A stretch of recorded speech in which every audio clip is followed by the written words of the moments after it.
din arsimi është super rëndësishëm për neve. Qartë, ama Duda, në këtë drejtim pyetjen Halili e nënkuptoi, tha mos e keni çështjen e Bardhjes Shamis më herët. Mos e përzini tash, çdo janë kërkesa e bosnjakëve, edhe janë pyetja nacionale. Edhe kërkesa për formimi e komunës nuk është kërkesa e Duda Palës.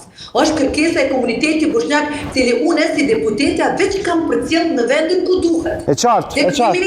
E kuptojmë. Blerim Gashi, pati? Do të më falë, ato që i tha zonja Duda, nuk janë reforma arsim, ato janë para kushte normale për mu shkollu fëmija. Ajo nuk vjen domenin e reformës. Kështu që e kam gatru këtë procesin. Nuk është marrë për ju e sona këto kushta pasdike nuk kemi janë? Duhet me fillu prej fillimit. Unë po thonë po. Duhet prej fillimit me fillu ndryshim. Nuk mund është me fillu prej... Jo, në regull jemi, në regull unë i përkroj kushtet që i thati. Po janë fakte. O në regull jemi, po nuk hynë, nuk hynë kjo në reforma arsimore, të lutem, falë. Na kena me